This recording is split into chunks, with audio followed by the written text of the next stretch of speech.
Welcome to Cinekuest Video, episode number 47. Is it? Yes, 47? it's 47. Yeah, it's 47. Is it 47? You know, I'm actually usually fairly I think it's sure. 48, dude. Is it 48? I think 47 was Runaway. Damn, you're right.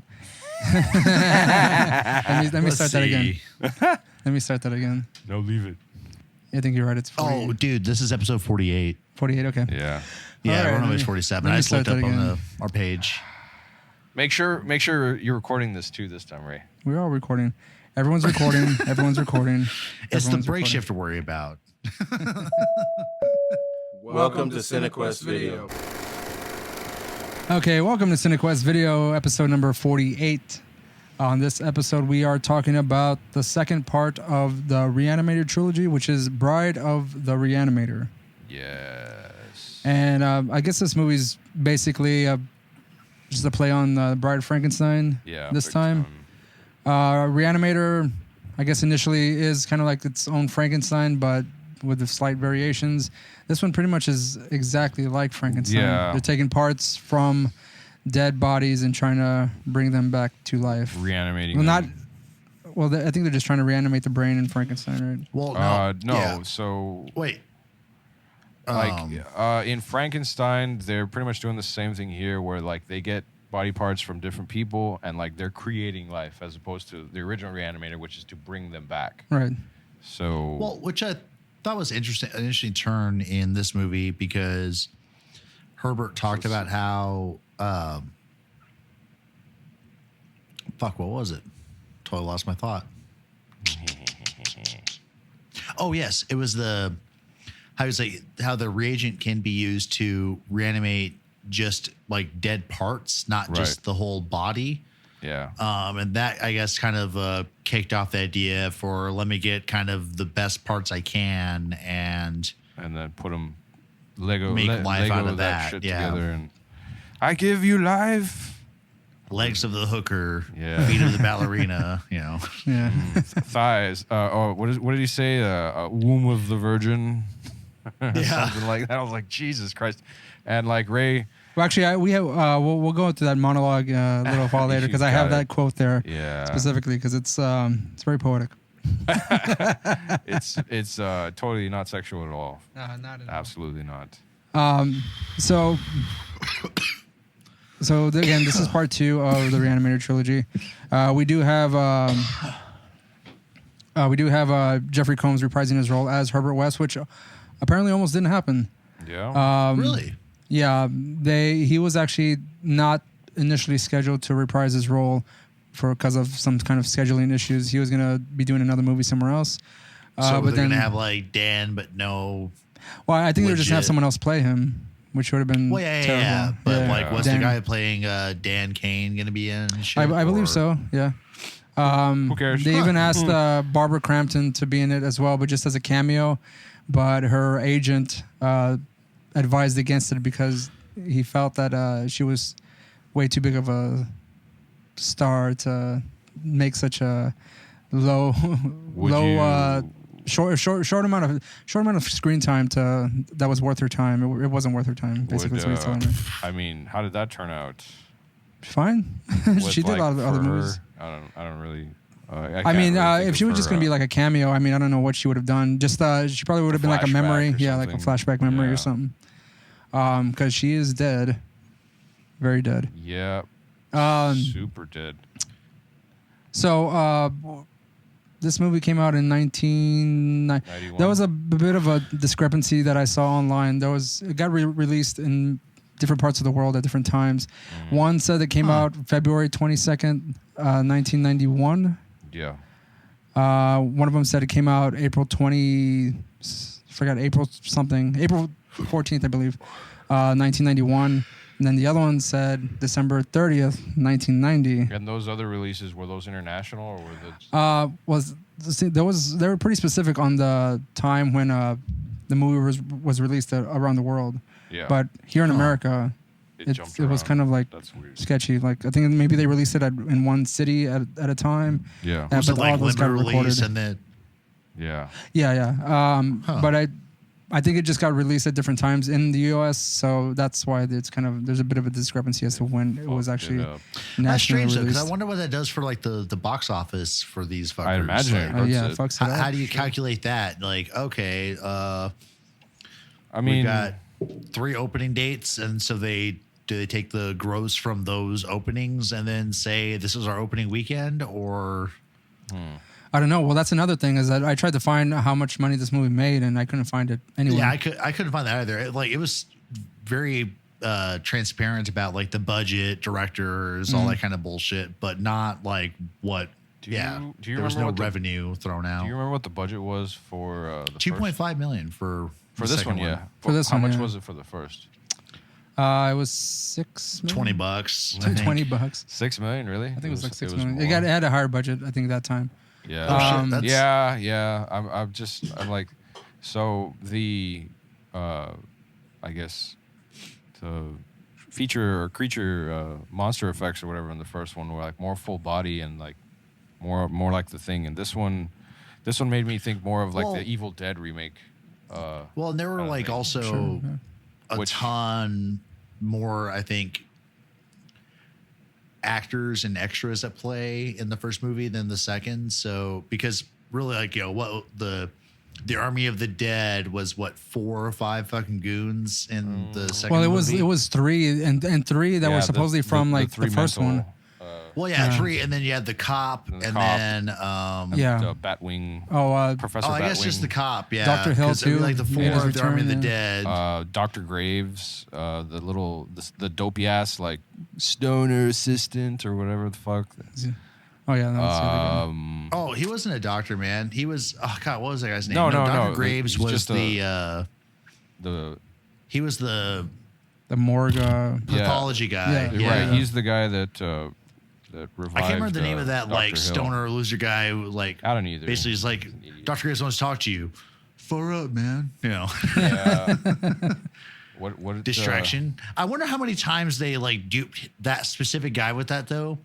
Like, hey, Dr. Graves wants to talk to you, and he never like caught on to the fact every time Graves was like, I never asked for you. What the fuck are you doing here? I'm doing science. Yeah. Go back down to the crematorium. It was kind of weird, like when he got sent up to meet with Graves, and instead of like turning him away, Graves was like, "Come here, check Graves this like, yo, out." come in, yo. Just like, oh, this is not gonna go well.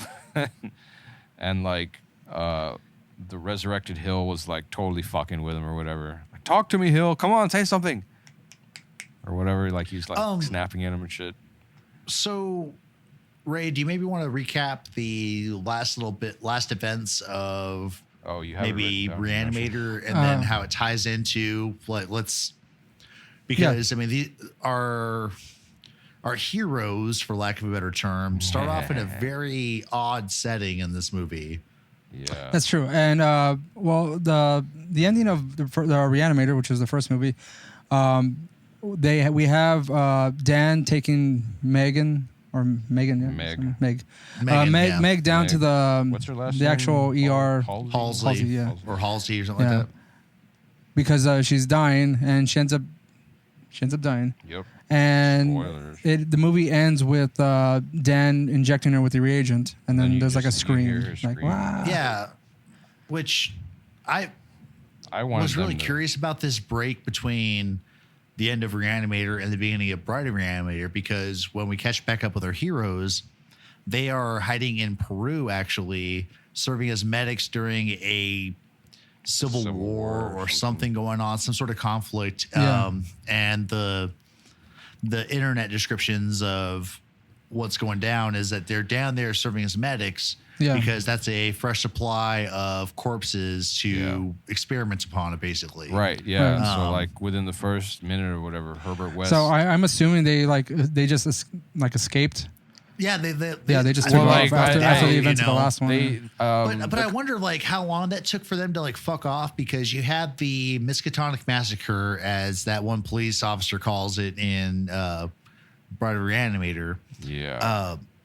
I wonder how long it took for them to decide that it was a good idea to get the fuck out of town.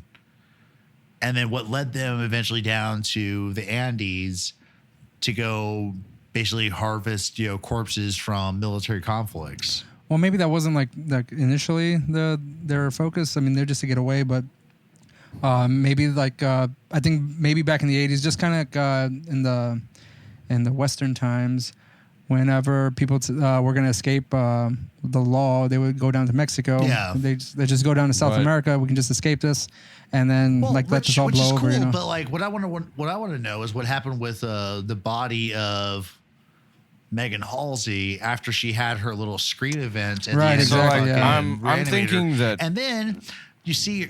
The next time you see her is a part of her. It's her heart thrown in a plastic bag that's just like out in open air, which I thought was funny. He pulled it out of his ice chest. Well, but yeah, you do bring that up, Daniel, and actually one of the alternate versions of this movie starts off immediately after the ending of that movie, which would have explained why or how we got to this point in the beginning of this movie. Did they shoot that with Jeffrey Combs and the dude who played Dan? Yeah. Uh-huh.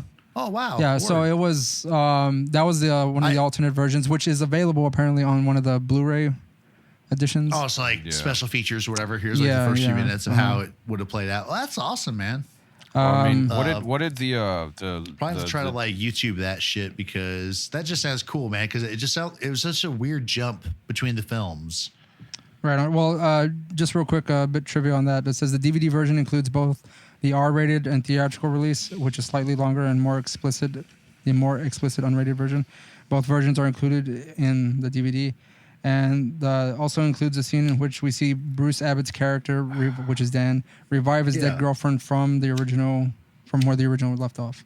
So that's. I was gonna say I think they just like cut that part out or whatever, and like he tried to bring her back, and I guess that she just dies and they leave it at that, as opposed to him like stabbing her and trying to bring her back, and she screams and probably has a manic episode or whatever the fuck. Well, I assume that maybe whatever else, because the only reason why I think that is that the lieutenant fucking douche cop or whatever says that like they had no proof or whatever, like there was no evidence that suggested that Dan and Herbert West were responsible for anything. Right, and the cop that you're referring to is Lieutenant Leslie Chapman. Chapman. The wife beater. Yeah. Lieutenant douche bitch. Yeah. Which plays out very funnily in this fucking movie. Yeah. It's great. Yeah. And also like, just... Really, so before we go any further, one thing I'd like to just throw out there is that all of these movies in the Re-Animator trilogy are defined as like horror comedy horrors or horror comedies, whatever. And I feel that in the trilogy so far, that Bride really like just encapsulated that fucking sentiment, man. Like there was a bunch of stuff where it was just. It was funnier than funny, the shit like, going on. Whereas all of his little pets Re-Animator and felt shit. like more like a kind of a closer classic to kind horror. of horror movie with like some funny stuff that just happened almost incidentally. Yeah, like the cat note, discussion and stuff like that, where it was just like people talking in the moment and there's this humor involved, rather than just almost straight slapstick shit happening in this movie. Right, and I think they gave into that like with the little like hand dude. And I fucking love that, and he gets splattered. I think they gave more more lines of the comedic nature to Jeffrey Combs in this one. Yeah, I personally think so. But he deadpans so everything so well. Like it's they're so fucking deadpan, great. But they're like, fucking hilarious. Funny as fuck. Don't let the big or little brain tell the big brain what to do, Daniel, or whatever. Yeah. Like, not even really looking at him, just stands next to him and fucking just says walks, it. He's walking by, he's just like, pushing that fucking wheelchair. Just like, with the dead body. The dog that runs. Big head what to do. The little right after the dog, a random dog runs by, like knocks over because he's wheeling out this corpse for them to use on their experiments, and it like knocks it over, and like the glasses fall off, and like its head, like her head just fucking like ragdolls to the side and shit, and in clear view of everyone there in the front of the hospital or whatever, and he just sort of like picks her up and just kind of like rolls her down, and then that's the first thing he says when he's talking to that mega hottie. What's her name? That we're gonna talk about here in a bit, but when they lose the particular reanimated thing, and Herbert's just like fucking looking around the lab like, oh shit. Oh yeah, yeah. Like, the fucking the look at his face is like, oh fuck. Eyeball, the eyeball fingerling pet Yeah. that he makes. Yeah. That thing was so funny. Let's just talk about the opening of this movie. We did say that it starts off with the head of Dr. Hill from the first one, the decapitated head. You don't see any of the torso. It's just the head talking. And basically, he just comes in and he says this. Daniel, you want to say what he says? Oh, shit. That first top part? Yeah. I'm just picturing him like his decapitated head trying to do like a Life Alert commercial or some shit. So the film opens with Dr. Hill saying, West, you bastard. You did this to me, but you'll not escape me. Not this time. I don't remember how he fucking laughed. Yeah, but Very good, very good. That was actually precisely how he says it. He's got that gross, raspy, bubbly, or whatever, gargly voice. Just to recap, there are some captions that show in the very bottom of the film, and this is basically what it says, just to give the audience an update on what is going on with Herbert and Dan. It says the film takes place 8 months later and 10,000 miles away from the massacre at Miskatonic Medical School. I think that's an exaggeration. I'm not sure it's 10,000 miles. 10,000 miles? Yeah. It may seem a little bit more, a little bit much. It says the location is Peru, where Herbert and Dan are working as volunteer medics in a Peruvian civil war. That's hilarious. And it is here that they find a key element Doctors for their Without experiments Borders, baby. into the nature of life and death. So I just Googled this. So fuck this movie. So I Googled from Boston to Lima. 3,776 miles. Christ. It says 10,000 miles. Where the fuck? What is it? So like it's like halfway to Antarctica or some shit. Christ. Well, what's Fuck, it? How probably. long is it like around the world? Like, Fuck if I know. I'm gonna try Antarctica. Google From Boston. Daniel, you got it. So like I was saying before, though, like so it's 9,576 miles from Boston to Antarctica. that would have been way cooler if they'd have been over, but it wouldn't have made sense for them to be like in a civil war over there. like thematically, it would have been like more fitting because Lovecraft has a lot of stories that are they're set up like where they find there should have been like a crossover with the Thing. Yeah. Or like That would have been hilarious. like a lot of ancient civilizations and like buried hidden fucking like cults and shit are supposedly in Antarctica and that kind of stuff in his stories. But no, and I think one of the they took this is based kind of on the serial number 5 in Herbert West and Re-Animator. 6, I believe, too. I'm sorry? Like, because it came from like 2 serials, right? No, it's just the one. Because the one serial is Horror in the Shadows. So basically, okay, it is, just some source I was looking at like on break at work today was like, oh, it came from like this serial and that serial. It listed 2 that it dropped. Well, out I of, took but specifically just the fact that they're volunteer medics in a war. Yeah. And in the actual story itself, in the 5th serial, I believe it's again Horror in the Shadows. It says West and the narrator, which in this case would be Dan, become involved in World War I as a means to procure more bodies. Serving as a medic in Flanders, West has gone beyond the point of simply trying to reanimate corpses.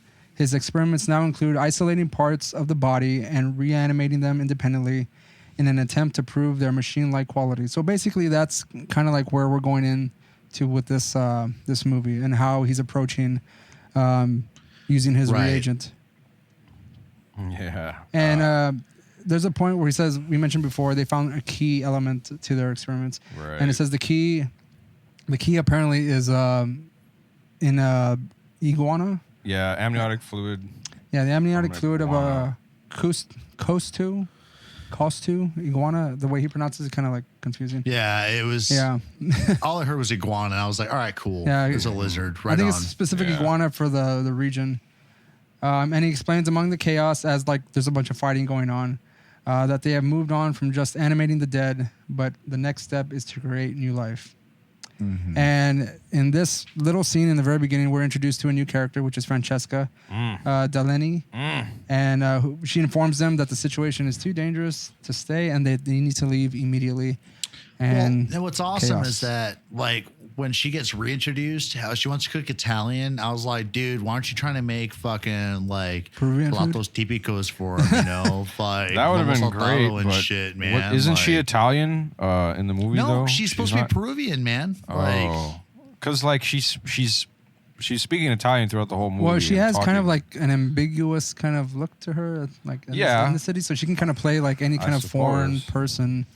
I thought she was Peruvian, though. Like, because I thought he met her down there, unless she was like some like weird Italian chick. But I just love how like this ambiguous, whether it's an Italian or a Latin American chick. I guess it would make sense if she was Italian. Like, I'm gonna cook the best Italian for you. Look at this sauce, isn't it amazing? You know, yeah, her special recipe. Just to give our audience an idea of who this person is. This is her name is Fabiana Eugenio. She's come out in she was Alotta Vagina in Austin Powers. She was Pauly Shore's girlfriend and in the army now, and she was the foreign exchange student in summer school. Again, I think she plays different ethnicities in all these movies. Yeah. So it's never actually sure, not sure exactly, unless you look up her IMDb or Wikipedia what ethnicity she actually is. This guy from summer school was he in that fucking the movie we were watching the other day? No, maybe I was wrong. But he's an NCIS. Joe with what's damn it, Jamie's fucking favorite show. Gibbs. What? Yeah, he plays Gibbs. Yeah, and it's NCIS. Gibbs? Yeah, it's NCIS. He's referring to the movie Summer School. The main star in that movie is the guy that is the main character in NCIS, I believe. Yeah. Or was. I don't know. I haven't watched that shit in so long. But the reason I was asking about it is because I saw... we were watching the other day the summer special with Joe Bob. Yesterday. Riggs. Was it yesterday? Fuck. That's the other day. Yesterday's another day. Yeah. Whatever. And... technically, we're not getting into it. Fuck it. Keep going. Oh, whatever. And so, like, what were the two movies that he aired? It was Sleepaway? No. We saw... Slumber Party Massacre 2. Right. And we also saw Victor Crowley, which was technically like Hatchet 4. Right, yeah. Huh. And in Slumber Party 2, Massacre 2, like, he looks a lot like kind of like the boyfriend. That wasn't him. No, it isn't. Like, I'm looking at him now, like, a little closer, but... where did we leave off, though? We were talking about... we were talking about the chick that plays Francesca. Fabiana, no? Yeah. Fabiana Eugenio. Francesca is reintroduced again in... when they are back at the hospital. We were actually talking about that. You had mentioned that. Yeah. And we couldn't decide on her ethnicity. Technically, she says she's Italian. But she was in Peru. Well, no, she said she was going to cook Italian. Yeah, she was going to cook Italian, but like, I mean, that just assumes, unless that's just the most generic thing you can cook technically on a date because it's easy. Yeah, like, was that like, we need to look at like cultural trends of the Andes in the late 80s, early 90s. Was Italian food like really hip or whatever? Because it was spaghetti. She was Roland, spaghetti. do you remember fucking Pizza Row? Yeah, I was going to say like over in, was it Chiclayo? Miraflores, Miraflores, yeah, excuse me. It's a district in Lima. There's a pretty like good a alleyway where you just pass by and there are a zillion pizza places. It was the first time I tried anchovy pizza and I was not impressed. Like I wasn't. What was cool is you have like the maitre d's outside and they're trying to like hustle you into their restaurant. So one summer I was down there. First place was like, oh, we'll give you one free drink plus like your food or whatever. Yeah, they always give you a little glass. And then the guy across the way was like, we'll give you 2 free drinks. You can play. You can play them off each other, and it's great. But at the same time, like after they serve you the beer, it's like it's like water. It's just nice to have kind of thing. Well, like, the whatever. beer is average, good. but I mean, Yeah. I went for pisco sours, man. Oh fuck yeah, that's right. They did that too. Where I think we had asked like, what about pisco sours? Like, oh yeah, come on down. Fuck, all right, we're going over there. I ran into another Italian place. So Like I think it was but with a different liquor, Ray. Yeah. It's like the Peruvian tequila distilled from grapes. It's great. I went to an authentic Italian restaurant though. I think it was in Chiclayo. Like it was owned by like an elderly family, and like they were Italian, and like you could walk into the restaurant, which it was pretty much like a house, and like it was set up like pretty much like a museum almost. Like everything was just very fucking like turn of the fucking 20th century kind of furniture and stuff, and like they had like the fire brick oven in the back. They had it was fucking ridiculous. Like where they're in a Peruvian beach town or whatever, and it's fucking. It was kind of pricey, but it was pretty good. So it was a nice surprise out there. So I mean, maybe that what's her character's name? Francesca. Maybe Francesca is like distant relative or something. I guess it's not too out of the realm of possibilities or whatever. That well, I mean, she's Peruvian Italian. Long story short, on her cooking Italian, is that she really doesn't cook the food necessarily. We see her making the sauce. She heads over to the house of Herbert and Dan, who are living together again. She's she makes the sauce, and then Dan makes his sauce. Then, exactly. I was gonna say she's like halfway through making the sauce, and he's like, "Let me fill you up." Right. Well, like she does that little peck on the lips, and then he's like, the fucking saxophone starts playing. In an alternate universe of this movie, dude, I don't even think they eat dinner. The dude, house right? was set on fire. He did because of the fucking the sauce just goes. She I forgot I left the stove on. She was serving a Italian Peruvian pie. And Herbert happens to be like in the basement, protected from the initial blaze. And then so part 3 is him reanimating Dan and fucking Francesca. I like they go from like making spaghetti to like making babies like in 5 seconds or whatever. Yeah, man. Like I told Roland, I was like, they're not even gonna eat dinner, man. They're just gonna fuck right away. That's the first thing Ray's talking about. Like that's instantly. That's what happens. That food is gonna go bad. Like what? Why'd you do maybe that? Herbert got to eat. Or you know what? Like beforehand, had you not seen this movie? Like me, no, I have not. I personally had forgot a lot of it because I mean I seen it a long time ago, and I saw it again because I purchased it. Apple iTunes was having a sale on a bunch of Arrow videos, and I think that was one of them. And since it was digital, it was like $5 to buy it. So I bought it. That's cool. I saw it on my phone, but I ended up falling asleep.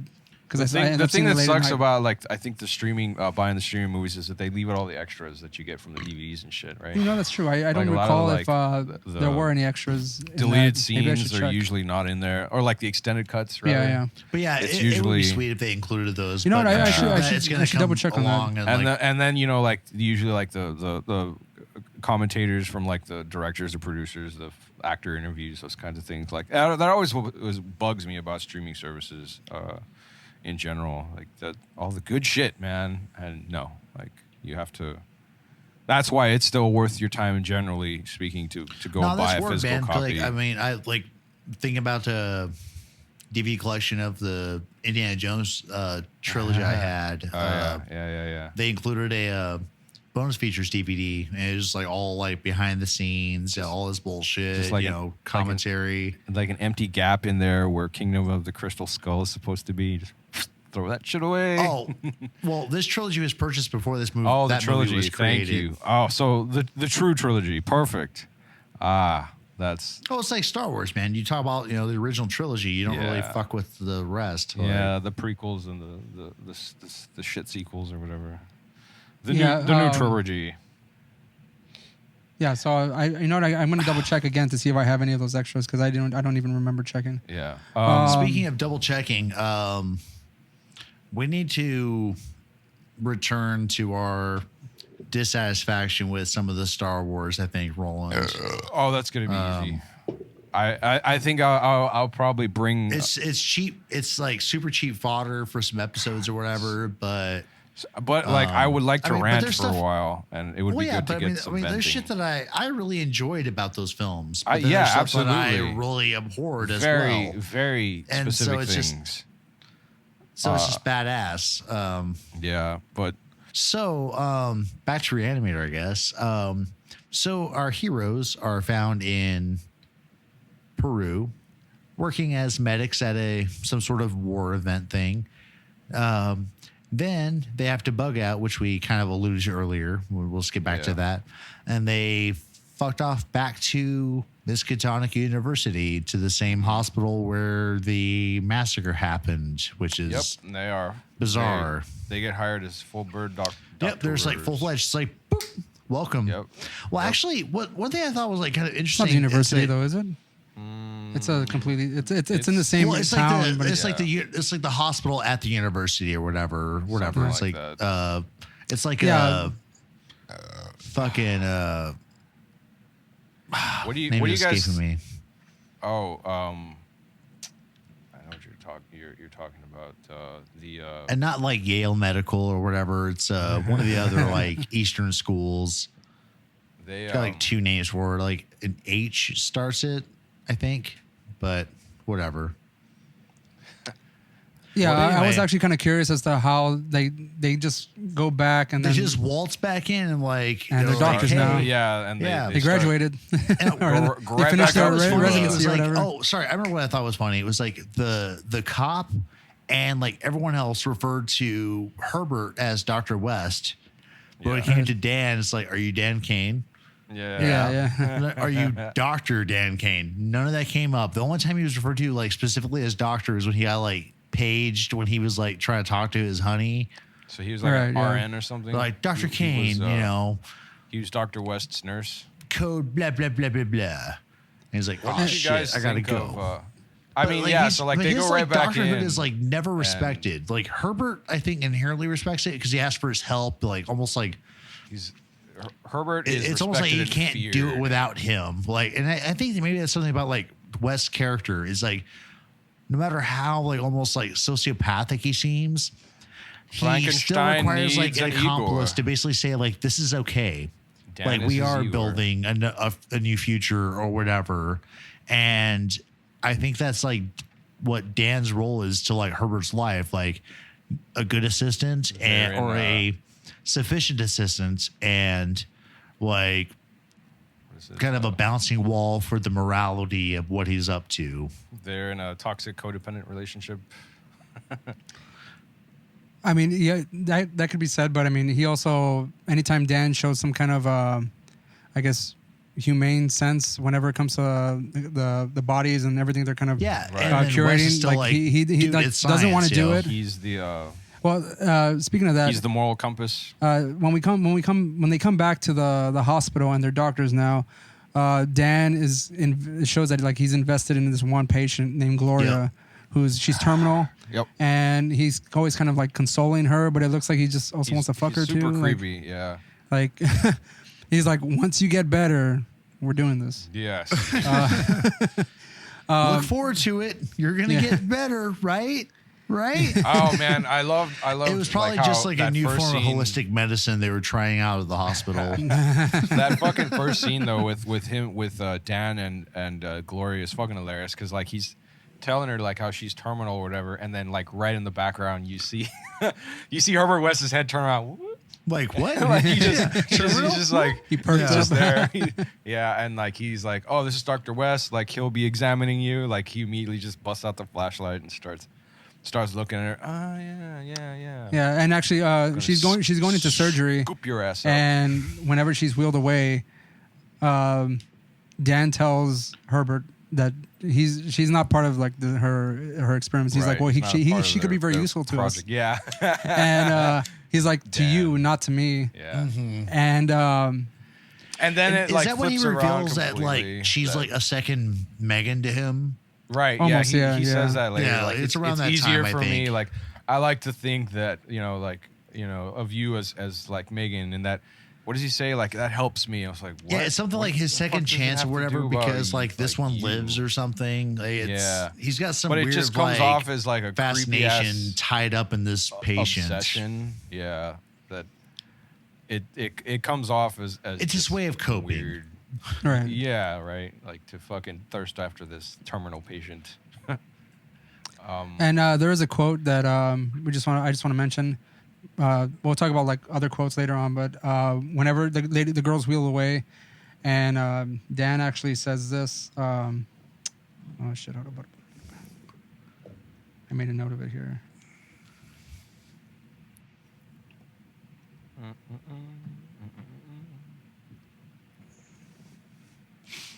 When, let's see, I don't see. Oh, I thought I had it, but he tells. You can paraphrase it. Oh man, hold on. Dan says like, I'm a doctor, because like he's talking about the patient. He's like I'm a doctor, here. And then when Wes they're says, talking about that, we'll be a scientist. Yeah. Word. I think that's when they're talking about getting that one that just died or something like that. No, well, it's referring to the girl. Yeah. Gloria? Because again, Wes is kind of like eyeing her because she's terminal. It's because he goes, well, she's terminal, Dan. Like, what do you expect? Like, she could be really useful to us. And he's like, I'm a doctor. Yeah, I'm a doctor. And then he's like, well, be a scientist. Be a scientist. Like, yeah. Boom.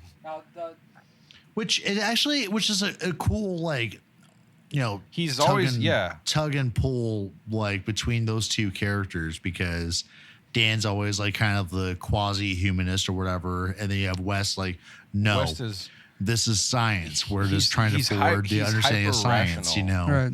About it. Yeah, he's just. But they always butt heads, like the heart versus the mind, man. That classic dichotomy. Well, or in Dan's case, the heart and the penis. Dan is the little head, and Herbert is the big head, and the little head never controls the big head.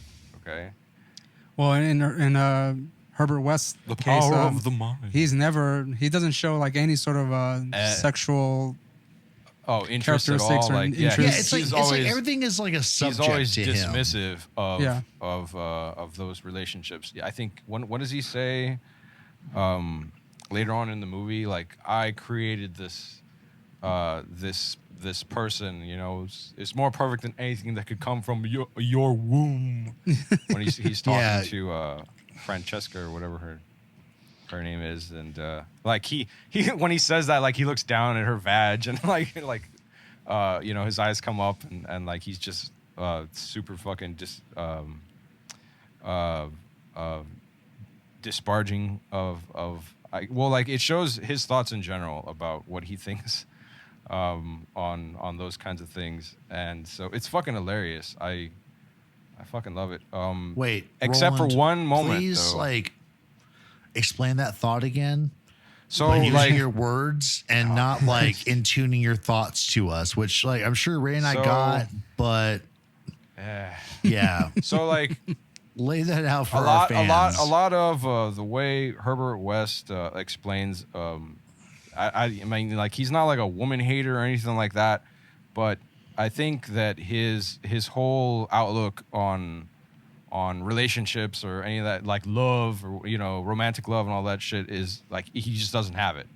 He's almost well, it's frivolous. Like, he's almost I think he is just on almost the asexual pure science quest. Yeah, he's like non-sexual indeed. Exactly. It's just but he's almost like he looks down on it pretty much. He's like, why would I succumb to these baser instincts or it's just biology to him kind of stuff. Well, the examples of that is when the lieutenant comes into the house and he goes into the basement, and then West gives him that little cloth full of that heart attack. Right, the heart attack juice. Yeah. Heart attack juice. And then he comes back and he's freaking out.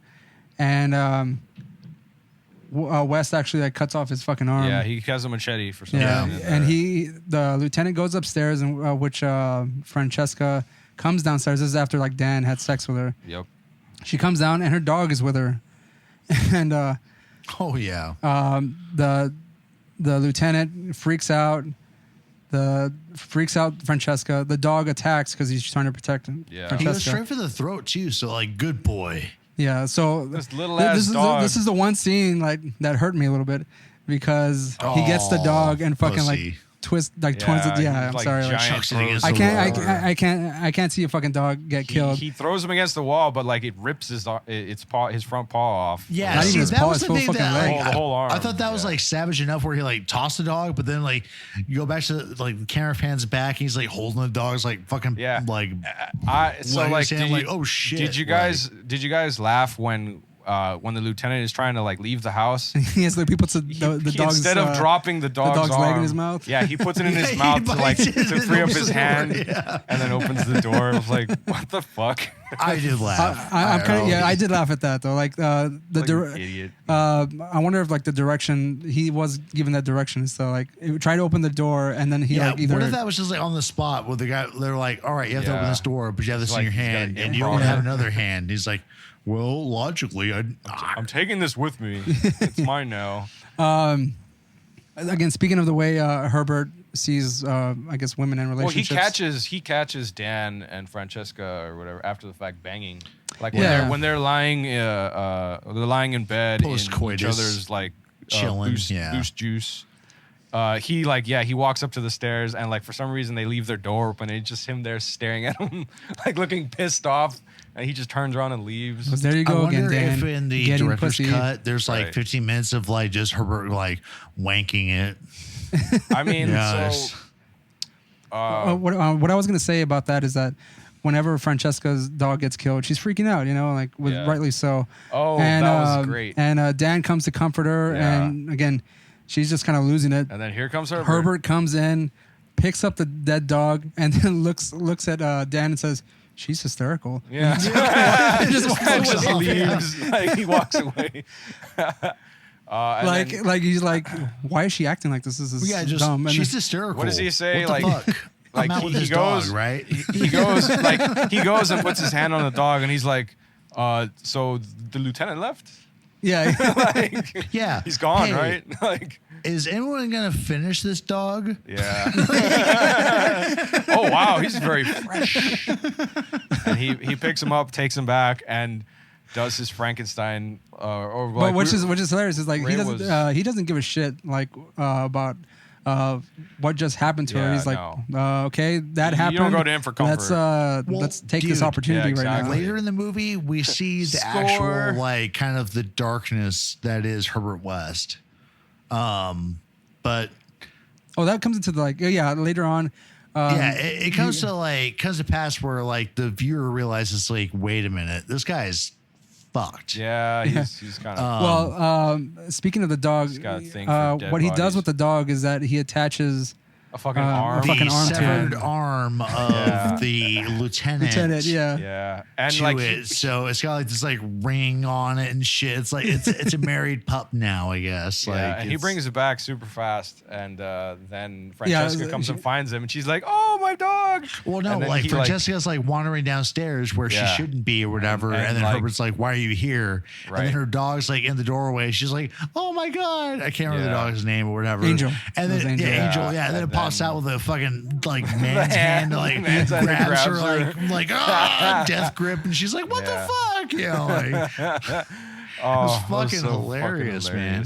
Yeah, and again in that situation, Dan comes down and Francesca's pissed off at both of them. Says she Right. hates Dan. Fucking runs off. Yeah. And then Herbert just says, "It was a mistake to bring her here." Yeah. But well, yeah, I thought that like she was in the midst of like viewing some shit. It was like before she fucked off, but then like Yeah. right like in the midst of it, like that's what So- Herbert was like. Yeah, it was a mistake to bring her here. We kind of or skipped let her over down here or like, whatever. Like we sort of started going through it about how Herbert is he isn't showing the cop his lab. What happens, right, is that like after Herbert watches Francesca and Dan finish banging or whatever. Like he goes back downstairs, and the fucking cop is in their house. Like he's hiding there in the shadows, and he just like approaches them and he's like, "What the fuck are you doing here?" Like, right, yeah. Like, yeah, get that the was fuck a few out. scenes later. And yeah, like, right. and the lieutenant is like, "What's this?" And he just like fucking knocks his ass to the side, like, "Get the fuck out of my way, like you little shit." And he goes into the cellar. Yeah, basement, dude, excuse so me. like. There's a reason why he's doing that, though. West-all needs Right. to go time travel and defend Herbert West in this instance, right? Yeah, because I mean, when the Because he fucking never cop invited first the cop meets in. him, nope. And then that the was cop even when they first assaulted met him. him. Like Yeah. when the cop first Yep. comes snooping the around same thing. because He just like he, walks in. It's like, well, yeah, he's Yo. like, "Here's my badge," and like, come in," you know, like And fuck we have to you. talk about why the cop is doing this. Right. The cop has a His- personal vendetta against the both yes, of he them. does. And what happened is in the first movie there was a dead person, a woman. Right. I'm assuming she may have That had was cancer or something. something. Well, And No. I'm assuming. She I'm assuming had- just because of the way she looked. No, you know? no. But that they isn't what reveal in happened the to movie. her. No. Well, she was Exactly. dead, but they reanimated her, Yes. and we don't And find she out. had what happens till like later in Bride. Yeah. and Yeah. he blamed it on West. Or Yeah, whatever. like he knew West and Dan were kind of had something to do And with you it. know what? Like it Because they just- were the only it's two because they were the survivors in only- that whole yeah. massacre. And so Right. like something had just occurred to me about it, but like I'll go into that when I guess we go into like the little twist that involves the cop and his zombie wife. But so he at the like again back to Herbert West taking the Lieutenant Douche Nozzle down into the basement is when he starts like asking him questions about what do you think dead is dead, doctor? And West was like, what the fuck are you talking about? Like this cop has a very intimate knowledge of his subjects, like Right. stuff that should not have been in police reports or anything. He shows like up. his knowing that West was interested in ramming the dead with that question that you just brought up. You're like, hey, Right. you don't believe dead's When- dead or whatever? Like, when he's first what kind of a introduced- cop would have that information? Really? Yeah, like when he's first introduced in the movie, he actually goes to meet Dr. Graves, right? Like Right. He and this is where we get reintroduced to Dr. Hill's severed head. right, yeah, Which he has. wrapped up in newspaper. Like, Where did he get that from? I'm not too sure. I think don't he remember said what like they said. found Dude, it at a so, circus or something like that. like been it's dropped weird off. because like Herbert like stumbled on, when Herbert stumbled on the head, like it was just I love how they stored all these human body parts. There's like plastic That's right. bags on a So shelf this is in like after, the regular like room temperature in a air closet. Yeah. Well, they make mention is the fact is that they're not like decomposing. Right. Yeah. All of the all they've of all the, pretty much stayed because those were bodies that were reanimated by the. yeah. So what was the joke that so like Dr. Graves is I'd have to say like he's probably one of the comedy relief characters throughout the whole movie, because like when he first starts talking to him to the cop about the reanimated tissue and like how it isn't decomposing, and like just like the cop starts asking him questions about the whole Miskatonic massacre and whatnot. What does the doctor tell him? He says something along the lines of, "Are you guys missing any body parts?" or something like that. Right, yeah. And the doc's like, "No," like he always has this like almost. Yeah, how did he know body parts were missing? Like, I mean, we can at this point we can make the assumption according to the behavior of the lieutenant as he goes snooping around where no one's asked him to do it. And again, he has a personal vendetta because he's under the assumption, and rightly so, that Herbert and Dan reanimated his wife. And the thing is, his wife is in a they're in the mental ward, and with two others who were reanimated in the last movie. And he takes Francesca over there to show her what they did. Again, he doesn't have any proof necessarily, so, but he is under the assumption that they did do that. The cop was like the constant cock block for Dan throughout the whole thing. And it apparently does not work at all because Francesca sees all these body, like the reanimated nutbags, and she immediately leaves. And in the next scene, she's like all fucking dolled up and like at Dan's door, what does she say? Like, ciao, or not ciao, like whatever the hell, like hello in Italian. And like, I'm here to make you dinner and bang your brains out kind of thing, which I just thought was really funny. Well, I mean, she just thinks that the cops is like making stuff time, up because like, I mean, she doesn't, yes. you don't really know that they've been reanimated. He just says that she was dead. But don't you think that would have like, not necessarily, like changed her mind, but I would think it would have ruined the moment slightly. To where she's like, No, I mean, you just say the cop is fucking crazy and he's just making stuff up. Yeah, she seemed I'm traumatized. dating this like hot doctor. Like, there's no way that he's involved in any bullshit. Like he cares about his patients. Have you seen his jawline? Like, I'm fucking this guy. I would think that like after being sort of like semi-attacked by one of those zombie patients, which was or whatever, his wife. Yeah, which is his dead reanimated Which wife. is funny is that he obviously goes there often because he says like whenever the wife attacks her, it's like, wow, she's never done that before. Yeah, like red flag number 1 or whatever. Yeah. But I still think it was kind of funny that like she seemed very traumatized being attacked and all, and then she immediately just, I guess, forgets or whatever and goes off to get laid. And so back to the basement scene or whatever. So like the cop goes down, like forces his way downstairs, and Herbert West is like, you're gonna regret this, like you can't be here and blah blah blah, and that's when the cop he starts going through all the he sees all the appendages and like the missing body parts they're everywhere that they had that he had found to be unaccounted for in the hospital. Like they didn't. That was another thing. Like they were looking. What's funny is that all these body parts are missing. Dr. Graves obviously didn't give a fuck. Yeah, no, like they were gonna cremate a corpse, and it was ballerina. It was missing its legs or its feet. Its feet, yeah. And even Graves himself, like again, he makes a joke. He's like, oh yeah, he said something about how like she couldn't handle the fact that she wasn't good enough to be a professional. And he's like, yeah, like she killed herself. Well, and then they see that the legs, movie, fucking Herbert and Dan, fucking Weekend at Bernie, their that corpse out. That corpse out. But the ballerina, like its legs its feet had been chopped off, and the cop is like, so what happened to the feet? And he's like, I don't know, like, I guess they're gone. Or like he just like he just they fell off. Yeah, exactly. And so that explains like where he starts finding him. Obviously, like they turn up in Herbert West's lab, and the cop goes, crazy, like, oh, you're sick, like you're the reason, like my wife is like this, and that's when he tries to attack him. Oh yeah, but that's when Herbert mentions to him is that his wife had multiple contusions to her head. She died from multiple contusions to the head, not from cancer or not from like old age or anything. And it's like twist, and like that's when he's like, what is Herbert West basically accuses him like, you killed your wife. Yeah, like it was your fault, and like that's the twist or whatever. The cop is like, no, that's not what happened. Like you don't.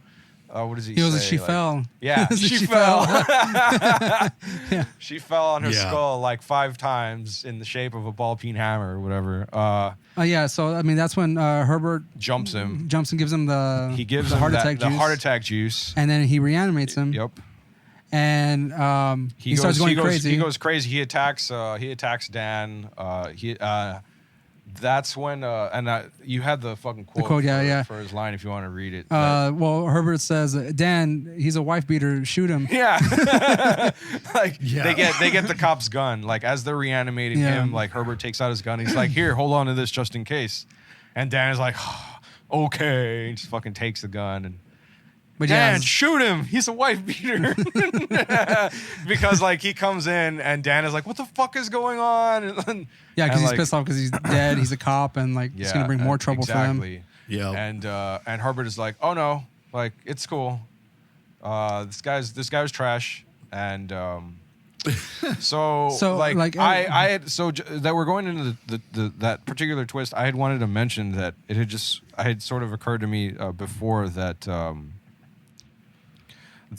I think one of the main possible reason that this fucking cop wanted to figure out like about West and Dan bringing people back to like to set him up as a scapegoat for his him murdering his wife, because I think like he wasn't necessarily scared that or concerned that she was brought back to life. I think he was concerned that she would like in some way figure out how to like say like, oh, you fucking killed me or whatever. And like I didn't think about that. Then he would have been fucked, after the fact, like in the same way that Dr. Hill comes back and is like, fuck you, West, like you chopped off my head, bitch, and now I'm gonna come get you again, or whatever. Speaking of Dr. Hill, which that'd be the next thing to sort of go into. So I want to know like how Graves, because I can't remember how the fuck Graves got a hold of the reagents. He finds it in the closet with the body parts. No, he's had it in the closet. He knows that it's there. The lieutenant asked him what it was. They thought it belonged to Dr. Hill, though. I think. They said Dr. Hill was studying it or something. Yeah, because the cop goes back there and you see this green fucking glowing bottle of liquid, and he's like, "What's that?" And like, "Oh." I was gonna study that in the morning, like Dr. Hill. Like, it's the new bottle of Surge that we're working on this new formula. So I mean, Dr. Graves reanimates his head. Like he tests it out. He tests on a bat. Yeah, I'm sorry. He tested on a bat, and it's again like I think this whole like Dr. Graves' whole character is just nothing but comedy, because he fucking tests it on a bat and the fucking thing like flies up and attacks him. He's like, it's all in his face. He's like, get off me, you thing. And then he fucking like puts it down and cuts off its wings. I was like, what the fuck? I laughed, but I was also like, Jesus Christ. And you just see the bat like there, like on the ground. When we're watching that part, it's prime point for Roland to say the kill me. Yeah. He just cuts off its wings and it's just like if the bat could talk, it was really funny, but it's funny because those bat wings play a part later on in the movie. Right. Later on, indeed, so yes. he does bring Graves does. And I don't know why the fuck he does this necessarily. After he tests it out on the bat and finds that the fucking what the reagent does, he decides to inject the head of Dr. Hill, and whoop, he comes back. And what was the first line? Like, Hill tells him, he's like, I remember you. First he's like, more. Oh, right, yeah. He's like, I need more. Like, okay. And then, like, he's remembering. He's like, I remember you. We met at a conference. Like, you had the study Zurich, of the and he told him his idea was synthesis. Shit. Yeah, he had the synthesis of creationism with like modern science or something. Yeah. And Dr. Graves is like, yeah, you remember me? He's like, it was. What does he fucking say? Like, it was garbage or something. Like he's paraphrasing. It's trash. Yeah. And then like the scene cuts out after. It was fucking great. So we find out that Dr. Hill brings back that power that he had back in the first one, where he could kind of telepathically communicate and control those zombies. And even he actually gets the lieutenant, because now he's been reanimated. Right. He can control him. He was the first one that got summoned, actually. Like in the montage of like zombos that got like reactivated with Dr. Hill's bullshit. Yeah. It was the lieutenant first that was in like one of the graveyard. He looked up like, yeah. Right. Yeah. And then it had like the nut house and right. So and basically, then later on, he's gathering his army again to and then go later after West. Unbeknownst to Dan, because I don't think Dan really knew about how many pets Herbert had actually made, and we'll he get kept to him in that, that man. fucking. We'll get to that. I loved that. Like I was totally expecting that and waiting for someone like, oh, we have to mention that there's a where Herbert and Dan are staying. Right. There's a graveyard right next door. Yeah. And They've got a actually, nice their house. basement wall shares the wall with a crypt. Yeah, which and he's kind of like going back and forth. Again, we don't see what happens Herbert until breaks the later wall on. down. He's like, "Oh man, this is great! Like, look at all this space and like we get a there's hint stuff of over it here." early on when he like When he's bonds the leg to the arm. Yeah, Then he puts it in a bag, and then he like starts like walking he over bonds the a crypt and woman's shit. leg to a man's hairy ass arm, and like you just see the leg like sort of like sensually flexing or whatever, and it like kicks him in the face or something. Yeah, I and forget. then the arm grabs him. And then the arm chokes him. He's like, "Oh, Chokes him, come on!" Like he puts it in the trash. He fucking throws it in a trash bag and I guess disposes of it. Well, between the walls or whatever. So it's like the first time we see him like dumping a failed or quote unquote failed experiment. Mm-hmm. You know, he tosses it in there over the fence at the neighbors. I mean, we can see that great analogy. Herbert West is kind of just toying with body parts to see what he can do, and he's just making these fucking blasphemous characters. Oh, they're great. so like something I'd mentioned it before, like why these haven't seen the first two Re-Animator movies. I haven't seen the third one yet. Like I just see like a lot of comparisons to this, like or at least feels that way to me, between the Evil Dead 1 and the Evil Dead 1 remake. Oh in yeah, that, like the first Evil Dead was there's a lot of, there's humor in there, but it was mostly dark, just like the first Re-Animator movie, and the second one, which is pretty much a rehashing of the first movie. Yeah. And by that I'm talking of Bride Re-Animator, with more fucking comedy in it, and like this movie is just it's a lot of the same stuff. I'm wondering how if what's the third Re-Animator movie? It's Beyond Re-Animator. Beyond Re-Animator, if it's gonna have anything like Army of Darkness, which would be fucking hilarious. There's no time travel, I can tell you that. Oh, damn it. No. Spoiler alert, no time travel in Beyond Re-Animator. But like it's so great. Like the practical effects in both movies I really enjoy. Particularly like the more fucking like grotesque like I guess creations that Herbert's farting out in the Bride movie. Where did we left off with? Well, so Dr. Hill has he's gathering his little army and stuff like that. That's right. Basically, the three dead folks that were from the first movie, and then the lieutenant. Yeah. They're kind of like hatching a plan. The army of four. Right. And we actually, he got the lieutenant to. I'm assuming this is what happened because we don't really see this, but. What happens is that Graves is like, fuck you, Hill. Like, I'm tired of your shit. Like, we're not gonna do this. And he wraps him up in a trash bag and like throws him in the dust trash bin or something like that. And like he's just like, we're done. You know, hands washed of this bullshit. And then that's when the lieutenant comes in and like picks up the head. No, he's holding Hill's head. He's holding and it's just like, oh, this new alliance is forged or whatever. Yeah, and that's when they like strong arm Graves. Table.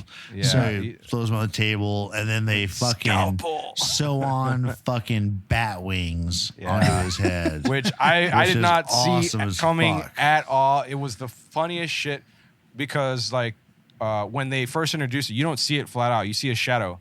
Like the lieutenant brings a box, you know, like and Herbert West doesn't fucking know, but he brings it to their house, leaves it on the doorstep, rings the doorbell, and like, you know, does the whole like fucking prank shit. Doorbell like, ditch, yeah, and like I just thought it was the funniest thing how Herbert West like walks out there, sees this big box in the front front porch, and he just sort of looks around, picks it up, and then just like kicks the door closed behind him and shit. And I was like, what would have fucking happened if you'd have just like left it there, or like kicked the box over, or like turned it on its side, or like flipped it upside down so you couldn't open it, kind of thing. And like later in the movie, it's like, Herbert, like let me out, bitch. Need you bring me inside. It's the signal. He brings the box inside, and like he pops the lid off, and like you see all the packing peanuts, and then you see Dr. Hill, his eyes in the box like open, and then you just see a shadow of like his head with bat wings. Man, that's a fucking fly creepy out, ass like, peekaboo. It was so funny, like to see that, like I don't even think Herbert West was like scared or anything. He just sort of sees him. He's like, oh shit. Fascinating. And then like he goes off like and like for a few scenes like to do some other shit. Like he completely just sort of He's probably saying like, why didn't I think of that? yeah. He just sort of like ignores it until. Runs and off that was to the his other bedroom, writes thing. a couple ideas down. It's like, this I was need to sort with this now. Hill's plan to like get revenge on him or something. Like he gets his fucking zombie nutbags to like go and like sort of break into the house or whatever. But like aside from them. On his own, Hill really doesn't do anything when he gets there. He just like flies into like the corner, around. like off the second floor, like he's like hiding in the corner or some shit at some point, kind of thing. I was like, what? I mean, he really doesn't do anything. I think he's just there again for more comedy relief because I mean, it was it's fucking hilarious. whatever It's a happened in the severed first head movie with regarding fucking bat wings. the It's head. Yeah. They had to probably like just up it on this one. What can we do with fucking Hill's head? Oh, let's put some bat wings on the motherfucker. Fly. How to make it fly? Get a dove? What does he? A bat. What does he call him? Like was it inspired by Batman? I don't know. He'll makes fun of West at one point. He's like, what did he say? You insignificant biped or some shit like. When he's floating around, like it was so funny. But I forget what or how the progression went to where Francesca comes back to the house, and she's. Well, we find out that the patient Gloria has died. That's right. Right, and she's coming back to return the Miskatonic University sweater that she was wearing when she left the house the first time in a frantic hysterical that was Dan's rage. Sweater. She was wearing his sex sweater. And hey, I don't want this. One of the employees at the hospital tell her that she was looking for Dan. Tells her that he wasn't there because he was distraught because Gloria ended up dying. And he took it kind of hard. And the doctor tells her, "Oh, I've never seen a doctor care so much about his patients." And then she kind of like softens up a little bit again. Yeah, exactly. So she wants to go back to the house. Yeah, she feels bad. His brains out and be like, "Here, you're the rightful wearer of this sweater." Really? Like, and Roland mentions that he sees a sweater. He's like, "Man, I want that sweater." Yeah. Fuck that. So yeah, like we've been jumping around this whole fucking episode, but so yeah, Gloria dies, and they immediately like, of course, Herbert's there, like, oh, she dies, she flatlines, excuse me, and then Dan gets out the defibrillator, paddles and zaps her a few times, and then boom, like West is there, like, in a second. And he's like, all right, let's get in. Like, he starts fucking sawing through her rib cage to get to her heart or whatever. And like, it was kind of gruesome, which I liked because they put that, I forget what that device is called. It opens up the chest. It opens up the chest. Yeah. Like, and they just like. I think it's called a Chester opener. That's the correct term, I'm sure. So like, medically, West reaches in, I guess like, gives her heart a flick or something. Massage the heart and then like he immediately just like lifts his hands. He's like, I'm calling it. Yeah, he's like, Dan's like, she's dead. I'm dirty. She's dead. We couldn't There's no way I save can her. have this much blood on my hands and she's not dead. Call it. And Dan is like, no, not again, or whatever. And Herbert is just like immediately like, go home, Dan. Go home. And when they bring the stoner guy to come and take the body, what does he say? She was kind of a looker. Herbert West. Oh yeah, he mentions like, oh, she was she good looking, Doc? Yeah. And Herbert West just kind of gives him the eye, like, fucking creep. Fucking idiot. And Herbert tells the guy to take her to the crematorium, and he's like, no, I'm supposed to take her to the pathology or whatever. Pathology, yes. I'm sorry. Mm-hmm. And he's like, are you sure? And he's like. So he just told him to take him to the crematorium. Basically, he's doing it to like he's gonna steal some parts, and you see it in his face already. Yeah, that he's gonna try and gather some of her limbs to so they could for his little project make their bridezilla. Mind you, nowhere in the movie is the term bride mentioned. Obviously, it's just for the title. But basically, Herbert is trying to reanimate the heart of Megan, or Meg, for Dan. I guess they like bring Dan back into like his good graces or something. Ish, and like where it's kind of weird is that like I think Dan is under the impression that like because they use Meg's heart that it's gonna bring her back. Yeah. And like, well, actually, Herbert, it totally like that did like come to pass because like you're not her at the end of the movie or whatever. right? But like yeah, you're right. Yeah, he absolutely thinks that, even though, I mean, you would have figured like, well, if it's like different body, same chick. If it was gonna say like, if they were gonna say that it was gonna bring Meg back, but like, wouldn't they have used her brain? Maybe I don't know, but. Herbert West the whole time knows that like, oh yeah, we're gonna bring back like a brand new person or create a completely new person here, and the whole time Dan is just like thinking, oh man, it's gonna be Meg and we're gonna totally bang and like everything's gonna be great. Wouldn't it be funny if that chick whose head they got and say like the reanimation process was centralized in the brain as it probably should be? Yeah, but they say the opposite, right? They say what that if that chick was like a panhandler, like crazy person, like crazy street well, person. she or had whatever. didn't she have the hand of a murderer or something like that? One of the right hand was like of a murderer. Or Yeah, something. the left hand was of a lawyer or murderess, something I like believe that. was a term. And so, like, do you want to go into when Herbert West is like describing? Dude, but I was thinking this? like, it'd be funny, like when she comes back, like she's all like babbling about like needing change and how like the aliens are coming, and she leaves him. She's like, I can do better. I can do better than you, Dan. Putting. Are you familiar with David Icke? Ducks, Dan, you're not even a fucking doctor. Come out of here. Like, okay, so I'm just gonna go over what Herbert West. Right, he starts describing before they reanimate. before he reanimates her, he describes all the body parts that he used to create this woman, which is brilliant. He is. Okay, so this is Dr. Herbert West. The feat of the young ballet dancer who ended her life when she lost her ambition. These legs walk the streets. You remember the hooker who was killed in the ER by her pimp last week? Think of all the bodies the legs have wrapped around. What was the value of her life to end up being picked apart by the likes of Dr. Graves and his bumbling students? Yeah. Because she was going to be a cadaver, obviously. Yeah. It says, and here the womb of the virgin struck down before tasting the pleasures of life. Yeah. You remember? Her skin so soft, so warm, but so cold in death. He fucked the corpse. The arms of the waitress, the lawyer's hand can be dismissed. Dismissed. No, sorry. Let me read Case that again. dismissed. He says, the lawyer's hand, case dismissed. Yeah. Like he just can't help himself. The Look guy's at this fucking- delicate piece. What do you think? Yeah. A sculptress? A harpist? Would you believe a murderess? But they're As he all equal pulls, now. like the tendons into a fist. Yeah, it was dope, man. Yeah, but they're all equal now. Nothing but cast of remnants of the meaning of a meaningless existence. Yep. She looks like a fucking Cenobite. Like this chick. She does. I was Yeah, just she like, totally does. Yeah. how, Dan? Like, what is wrong with your dick? Like, I don't understand. Like, you're looking at her this whole time. You're just like, ugh. You can tell, like when they do Re-Animator, he is entranced. Like he's Yeah. It's like I into it. smash, yeah. And she that hooker leg of hers starts to like slowly kick up Yeah. on Dan. And he's like, oh.